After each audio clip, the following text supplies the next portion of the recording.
miarabantsika rehetra manantena hafa samy salama tsara daholo nareo amin'izao fiandohan'ny herinandro zao.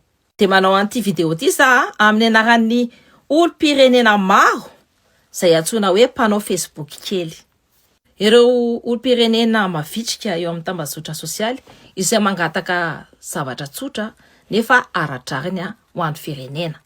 C'est-à-dire ny redevabilité, ny mangarahara, ny fandraisana andraikitra ary ny bonne gouvernance. Arabaina antsika rehetra fa voatendry ny premier ministre vaovao. Manantena izay fa anao ny asany araka ny séparation du pouvoir ny premier ministre vaovao.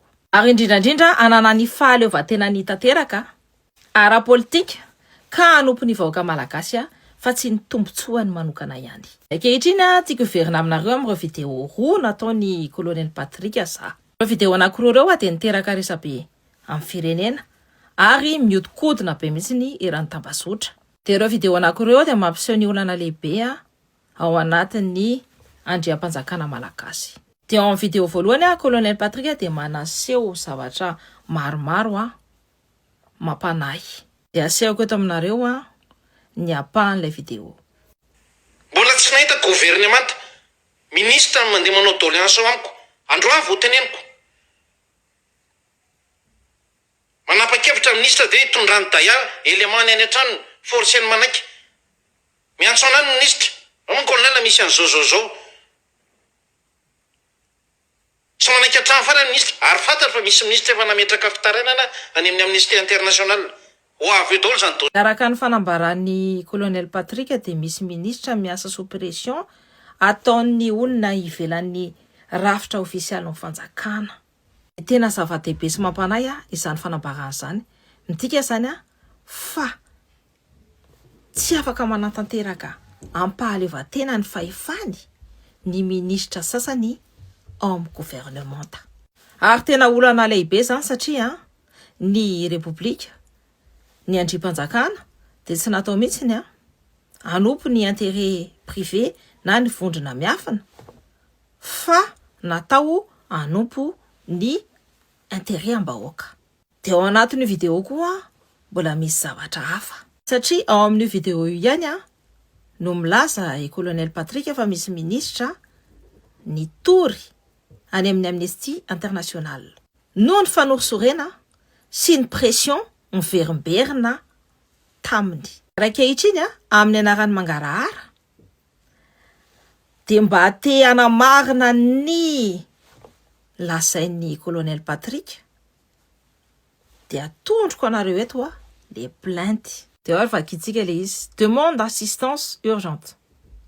Protection d'un membre du gouvernement au responsable trial international. Nous avons l'honneur de solliciter l'appui urgente de votre organisation dans le cadre de faits graves touchant Monsieur ministre Malagasy en octobre 2025. Depuis le début de son mandat, Monsieur le ministre fait l'objet de pressions répétées, d'ingérence dans l'exercice de ses fonctions, ainsi que de tentatives de corruption de la part de différents acteurs publics et privés. Ces agissements compromettent la gouvernance du secteur, mais mettent également en danger son intégrité physique et morale, ainsi que la sûreté de l'État de Madagascar. Des pressions auraient été exercées par la présidence et le Premier ministre de la République de la Rénovation malgache, afin d'imposer la composition de son ministère. Il aurait également été imposé de rencontrer des partenaires et investisseurs qui ne correspondent pas aux besoins stratégiques identifiés pour le secteur 2. Zavatra anankiroa aminareo eto voalohany indrindra tsy nitononiko tsy nasehoko anareo ny anaran'ny le ministra dia tsy nasehoko anareo koa ny anaran'le ministère mba hiarovana ny ainy sy ny maizy azy. Faharoa tsy navoakako ny secteur précis zay mentionné ao anatin'le plainte. Dia na izany aza ny zavatra aseho an'ity document ity dia mampanahy be mihitsy. Io fitoriana io dia napetraka tamin'ny 17 novembre 2025. Nataon'ny ministra tao aloha tamin'ny gouvernement tany Ertsalama. Araka ny voalaza ao dia io ministra io dia niaina fikasana kolikoly, pression constante mba anova na influencena ny fanapahan-kevitra ny fanjakana dia harcèlement ara-politika sy institutionnel. Fa ny tena manaitra amin'ity document ity dia zao, ny PRRM sy ny premier ministre mihitsy no voatonona ho tompon'antoka an'ireo pression ireo. Zany no zava-misy rehefa vahoaka malagasy, gouvernement sous contrainte, gouvernement miasa ho an'ny olombitsy fa tsy ho an'ny vahoaka malagasy iny gouvernement ny heritsalama iny.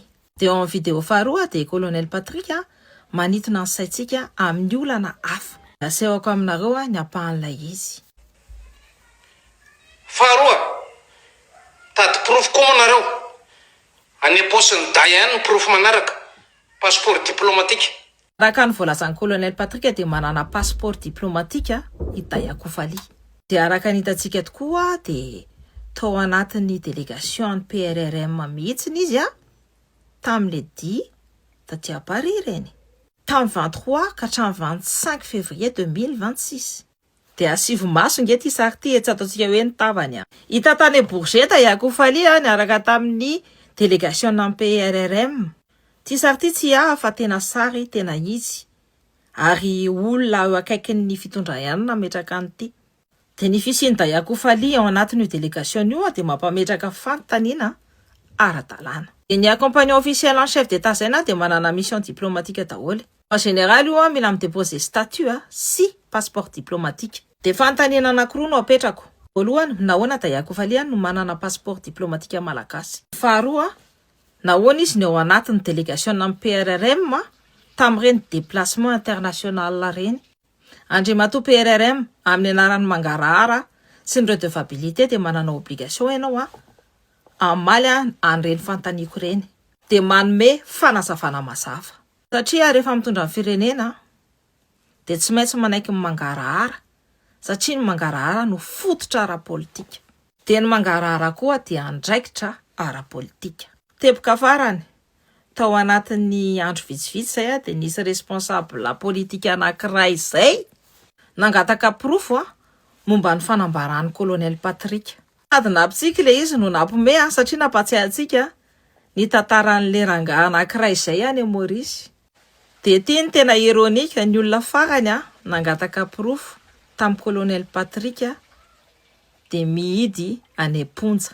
Fa maranana farany, mety milaza nareo hoe fake io, na koa hoe fanodikotonana saim-bahoaka io, na koa hoe tsy tena preuve io, na koa hoe désinformation io.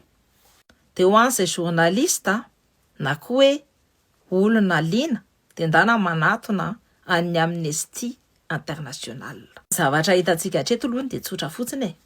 Misy ny atota taratasy dia misy ny sary. Dia ny zavatra ataonay eto dia mampiseho fotsiny ny zava-misy dia manolotra an'le proof. Fa mipetraka eny amin'ny fanontaniana dia anjaran'ny vahoaka no mandinika sy mitsara. Asadino fa ny tanjonantsika tamin'ny tolona 2025 ireny dia ny anadio ny fitantanam-panjakana sy ny rafitra. Ny bonne gouvernance foana no takitsika, tsy mila dérive tsika, tsy mila kolikoly tsika, tsy mila asa maizina tsika, tsy mila système de pression tsika na système d'influence. Ny bonne gouvernance dia tafitsika ny mangarahara ary ny fanajana ny andrim-panjakana. Ary misy tokoa ankehitriny ny fomba mafia, ny pression ara-politika na ny ingérence privée amin'ny fitantanam-panjakana dia andraikitry ny olo-pirenena maro anisa no miteny sy midenonsa ny zavatra ratsy hitany. Madagasikara tany drazana, tany sarobidy, Masina sy Soa.